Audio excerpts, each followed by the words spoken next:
Assembly of the fifth synchro is pretty much straightforward. We've just dropped the gear in, there's a washer at the bottom. I didn't have the camera switch on again, but what you do with this unit here, I'll try and explain it a bit better, because they are tricky to put on.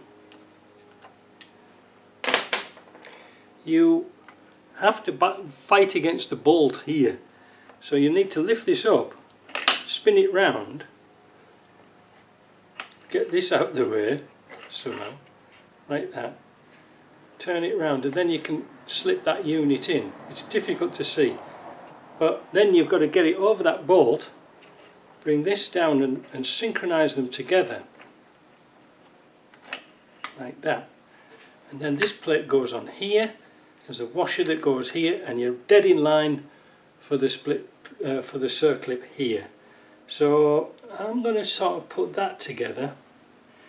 All it needs is 2 bolts putting in. Very long bolts, but again, they're the correct ones because we took them out.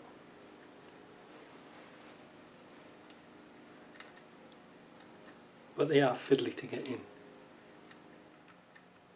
There you go. Once you got one in, the other one will go in kind of easy. Now don't forget to put this, there's a little stop E-clip here. There we go. And the next thing we've got to do is, once we've got these bolts tightened down, we've got to put a circlip on this shaft. Now I did find a circlip here, and I think this is the one. I could be wrong.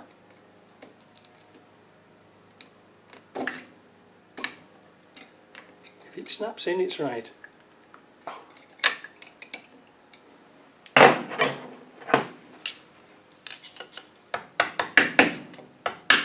There you go, snap right in. I had to dig through all my boxes of old parts because these aren't common. This is like a Suffix C box. I don't know what year it is, but it's not modern, I know that for sure, because all the bearings are really, really small. Right, I need a 13mm key.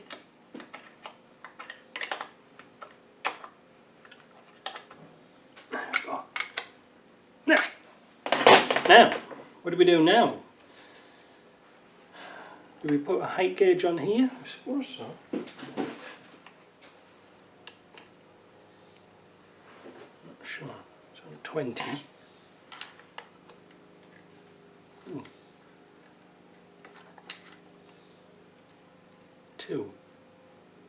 2/2000 of an inch. That would account for why there's a little bit of movement in that shaft. So I want a shim 2/1000 of an inch thicker. 2/1000 of an inch, just make sure that's right. I really want to take a measurement off the top.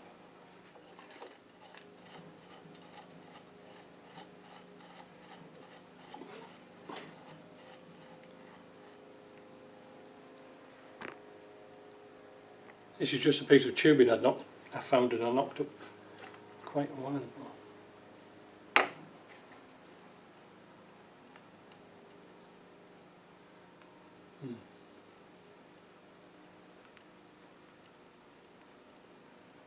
Right.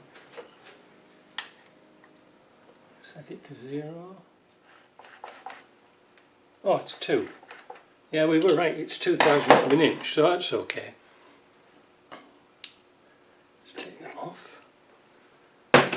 So we want a 2/1000 of an inch shim. Because like I say, it turns really nice. There's no loose on that lay shaft, so that's pretty good. Should I put the back cover on? I'm not sure. What's stopping me putting the back cover on? Not really. The only thing that's sort of confusing me somewhat is the assembly of the Speedo drive. Now there's a spacer here, Speedo drive, and there's a bearing that goes in the end of here. Yeah, no, that's just a push fit on. Now fortunately the bearing here was in extremely good condition, because otherwise they're 65 quid a pop. We're going to prime the pump here with Vaseline, because we don't know how long it's going to be on, you know. These are what's called Tufnol gears in there. They're not particularly strong, and this is why you don't put gear oil in these gearboxes. They just run on a very light ATF or very light engine oil. There we go.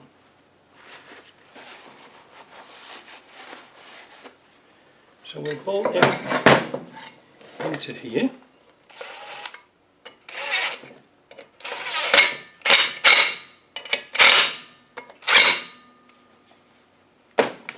Now, that's in there. We need to put some sealer around this. Then we can put everything's hunky-dory. And we're going to clean the gasket, make sure the pivots are all oiled. Inside that synchro. It really does feel nice, doesn't it? And then we'll take those bolts out, clean up this face, and do some sealer black. We should be able to assemble, should be able to assemble the Speedo drive and the gear separately. Now the only thing that's really holding us up on this truck, to be honest, is the rear oil seal. That has to come from the UK. It's kind of not cheap, but it's a special one with a double lip on, and we might as well get the proper one.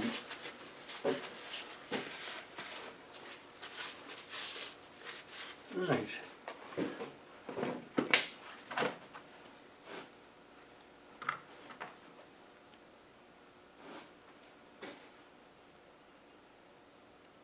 Get the old Hyler seal off there.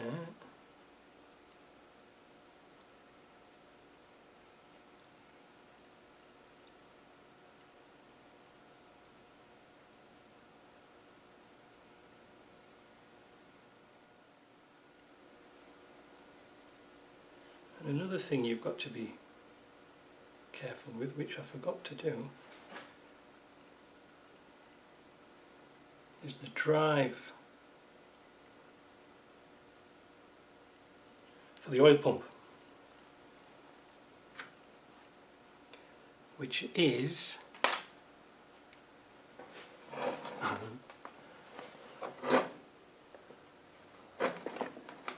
here. There's the oil pump drive. Now, a little trick I do is I tend to round off the corners so it slides in easier, because otherwise there can be a nightmare to locate. But that's the sort of thing I'm talking about. Round it off, because now this goes in here like that. Now we're going to try and get it as square as possible. We're looking at this one here. We want this one as square as possible. Let's take these bolts out, these temporary bolts.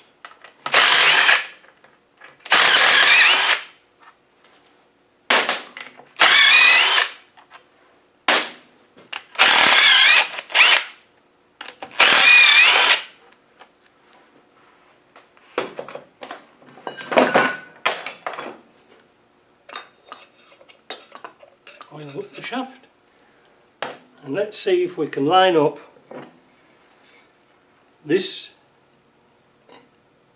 gear here in the oil pump and the shafts and things.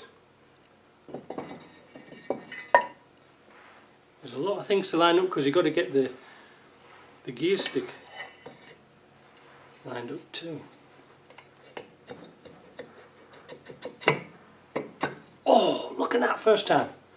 First time. Hey! Alright, let's get this bolted down. don't have to be monster tight.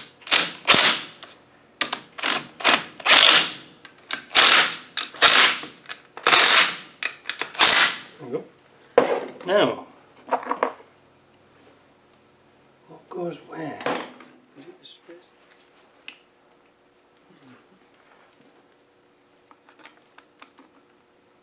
Flats.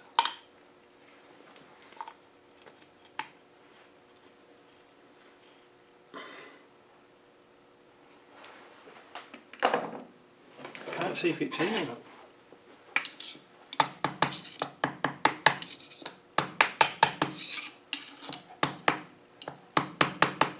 Oh.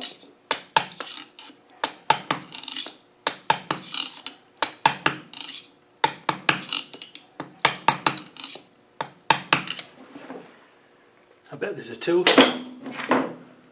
There she's down. Next, tube. Ah, it is. That goes across there. And the bearing.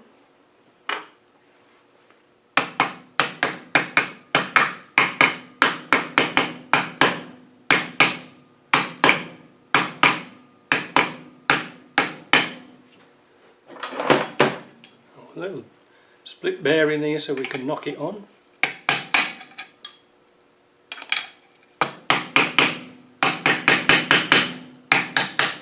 There she goes. Always keep these little bearings and things. They're always handy sizes to have, because if you put cuts in them, splits them, they come out really easy. So that's there. Now all we sort of need for this is a oil seal, because we've got one. There's the flange. Now will the flange tap down a bit more? Yes. There's the nut and the washer. We won't tighten it down yet because we haven't got a washer. The last piece is the Speedo drive. Now it has got an O-ring on, and there's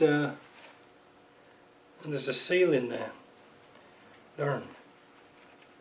I think we're going to have to wait on that one. We'll pop it in.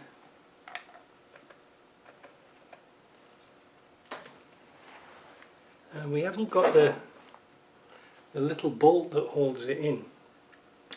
So I'm going to find a spreader washer just to hold. Well, again, you can't see, can you? I'm going to find a washer just to hold this in loose so it doesn't fall out. The next thing we're going to do is fit this little keeper plate here. Here.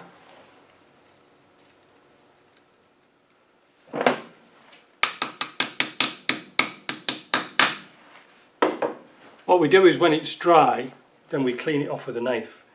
Comes up nice.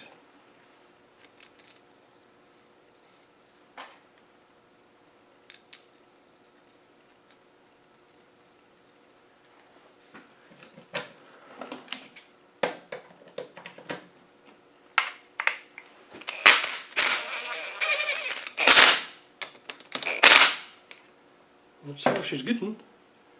Now the only thing is now to add a 2/1000 of an inch shim to the main shaft.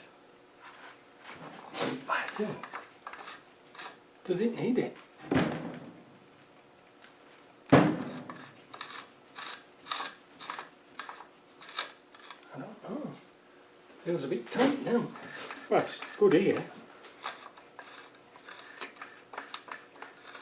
You know, I think that's going to be alright. We shall see.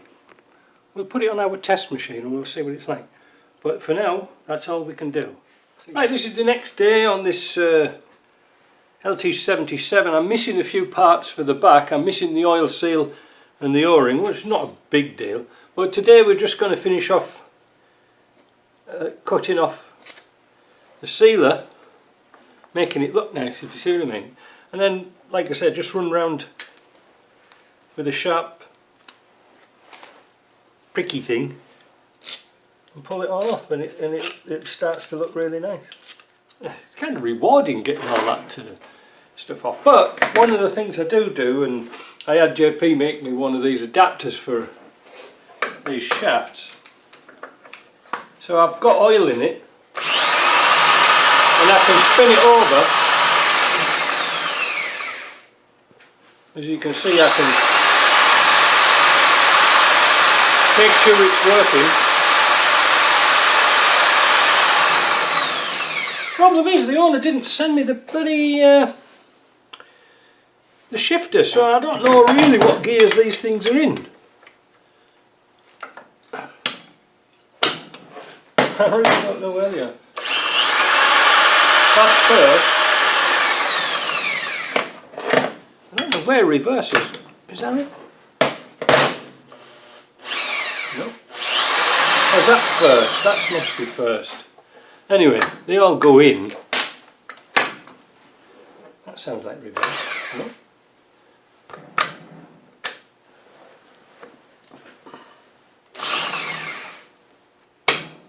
I don't know where reverse is. Anyway, it doesn't really matter.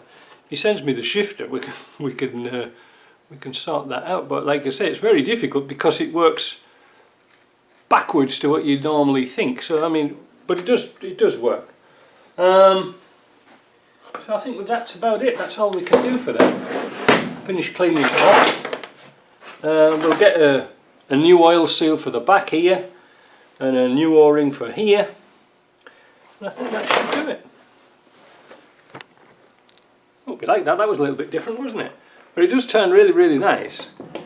And the end float is really, really good, so I think we've capped that. Now, one of the last things I have to do, which I almost forgot, is to tighten down this detent, which is already tight, and we'll get a punch, and we'll punch it over so the screw doesn't come. That's what we're doing. We're just putting a punch onto there, and that's all it needs. You don't need to go mental with it.